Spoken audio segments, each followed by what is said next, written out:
Well, we lost most of our snow overnight, and the road is all ice. All the way down, and when you get down there and it drops down, holy moly. From what I can tell, way down the road, it looks like it's in good shape. But all of this decline here is like this. I really don't want to put the chains on the Jeep just to go down there and find out the road is good. So I'm going to attempt right now to take this and really hug that left side and inch my way down, and then we'll see. We'll take it from there. If I got to put the chains on the Jeep, then I will. But if the road is good down there, then I don't need the chains. So if the road is good down there, I'll leave the Jeep down there about a couple hundred yards away. And that'll be fine. As long as we get some snow cover and get over this and it sticks to the ice, we'll be good. We'll be in good shape.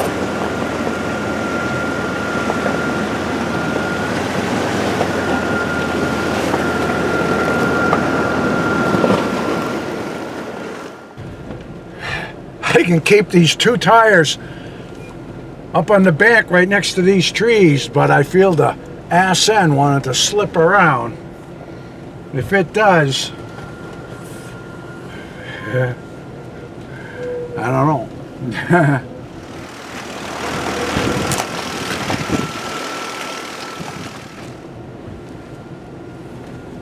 Inching our way down. The road looks like it's all dirt down below. It's just the hill that's all ice. I think we'll be all right. Got the worst of it behind us.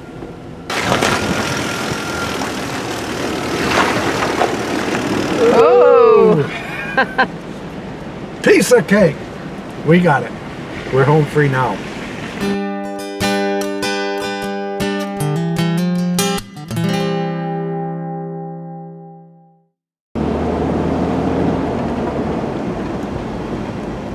Well, we made it down the icy hill, drove down the road a few hundred yards, and it's all ice after that, and we could see there's a tree across the road, which I pretty much expected, because there's always a tree across the road when it's windy. The flat section of road was down to bare ground with easy traveling. But beyond that, it's a slippery slope with deep ditches on both sides. Ditches I want to stay out of. Some V-bar chains are a must-have for living up here. Right. A chainsaw is usually needed as well.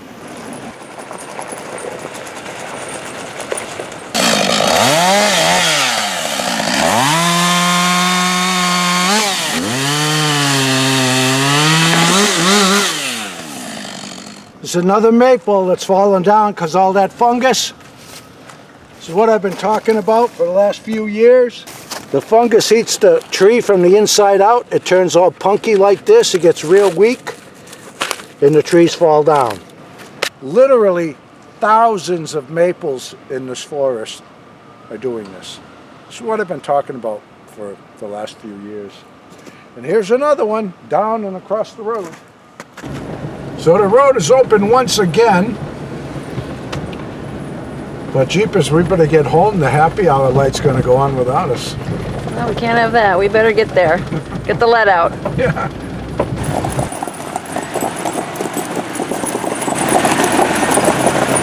These chains are pretty awesome.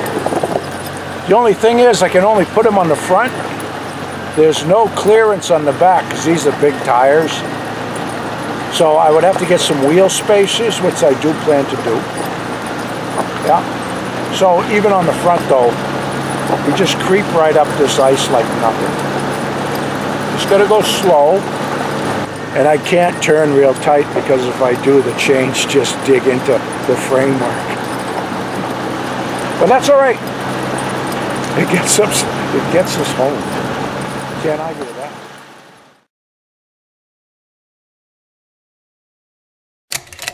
I just wanted to show you something. The weather's supposed to be mild for the next day or so. We got some freezing rain and wintry mix coming in. So I wanted to take this opportunity just to clean out the chimney and get the ash out of the stove. So this morning, here it is. We haven't had a fire since last night. I want to show you. There's nothing going on in the stove here. All right, yeah, nothing in there. 9 a.m. here, all right.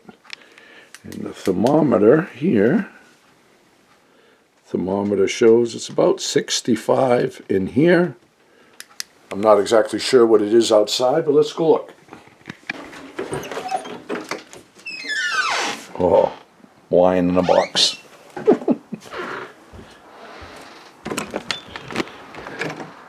It looks about, what, 25 degrees out there? So about 25 degrees and breezy outside, about 65 indoors. Floor's nice and warm. Frankie's enjoying it. Little Tildy. If there was cold air seeping through the floor, it wouldn't be like this in here. All right, this place is 24 by 24. It's got a full upstairs. It's about 25 degrees and breezy outside. There's no fire in here, and the place is still toasty. Right. It works for me, man. That bubble foil is incredible stuff.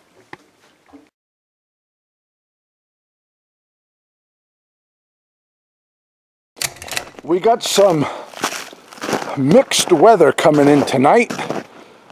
Freezing rain, snow. We're supposed to get a bunch of crap for a couple of days straight. So what the forecast calls for down on the flat is always different than what we get up here on the mountain. Because there's a big change in elevation between the town and up here where we are. So you never know what we're gonna get.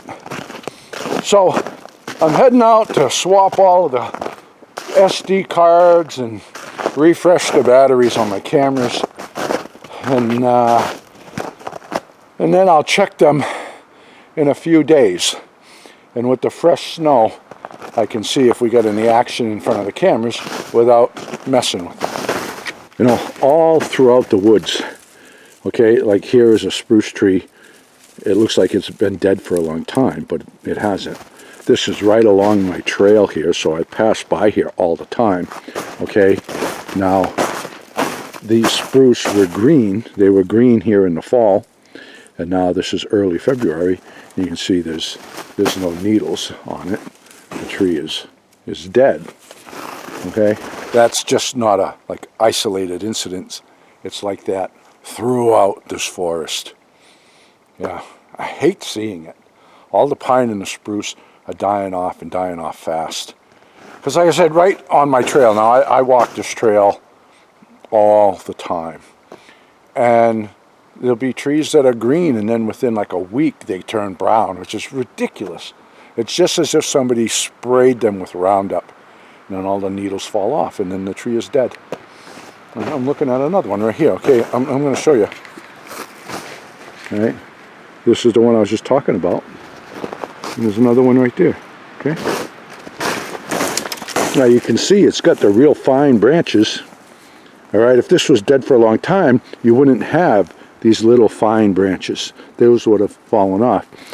You bend them right around. They don't even snap. That shows you that the tree has been alive not long ago. Yeah. It's freaking disheartening, man. Yeah, it really is. You can see I've walked through here quite a bit, checking my cameras. And here are some fairly fresh coyote tracks here. He's a heavy dog. Okay, we have quite a crust on the snow here, and he has broken the crust, broken through it. See? Right there. And like I'm pressing, okay, that's a heavy dog. Yeah. My trail cam's got some fabulous footage of 3 really nice coyotes last year. Beautiful dogs. Flawless coats on them. Yep. Quite the specimen. Yeah. They're top of the food chain out here, and they know it. Looks like he turned and went up there. I've been trying really hard to get some good footage of a bobcat, but with no success. I've got him on camera a number of times, but wasn't very good footage. Twice I've got him walking down a beaver dam at night. It was good to see them, but it was at a distance. The footage wasn't very good. I got one recently where he's stalking the beaver that I've been filming. That was a big fat cat, but that was not good footage either. I got one clip, one time, where he walked right in front of the camera during the day, but all I got was his butt end. Yeah. So I've seen cat tracks in this area, so I'm setting it up. Hopefully get some good footage. But boy, they're elusive. Nothing good so far, but it'll be a happy day when I do connect with some nice footage, and I'd love to get them during the day. So I'm going to set this up with a couple of cameras. I've got one pointing under here, and then I'm going to put one at a little bit of a distance pointing over here. And hopefully we'll get a bobcat.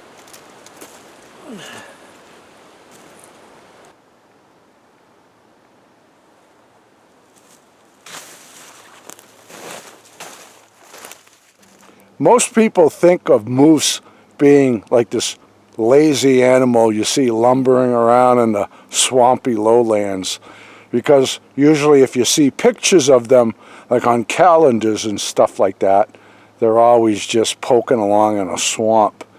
But they're quite the mountain goat, they are.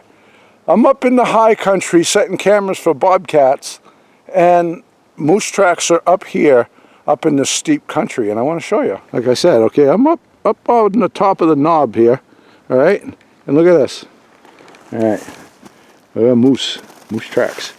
And they're climbing all over the place. Moose tracks. And look how this drops right off, way down. All right, we're way up here, and so are the moose. He dropped his bag of milk duds right here. Now here's another spruce right here. All right, you can see this was green last year. All right, branches are still springy, still retaining all of its real fine branches here. Those held needles, and look at it, another spruce dead. It's sad. Freaking sad.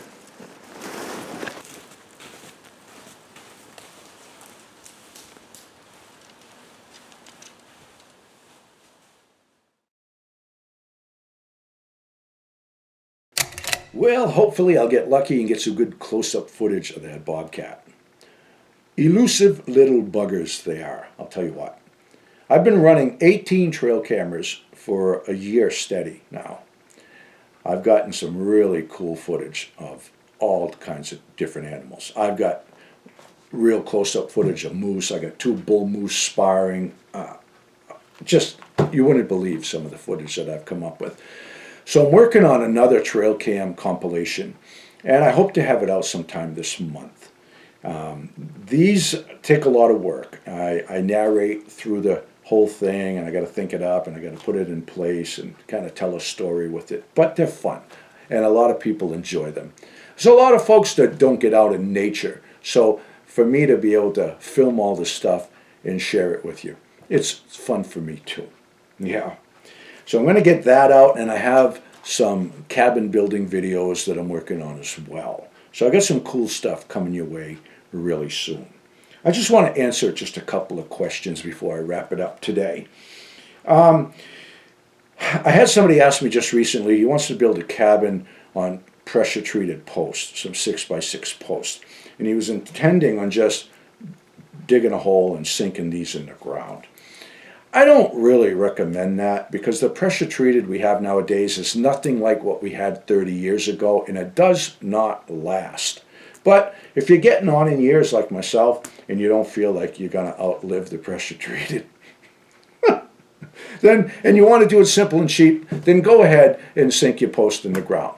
But don't just put the post in the ground and build on top of it. You want to have some type of a footing beneath it. Whether you dig your hole, pour in a bag of concrete, let it harden, and then put your post on top of that, or put in like a patio block at the bottom of the hole. You want to have some sort of a footing beneath your post.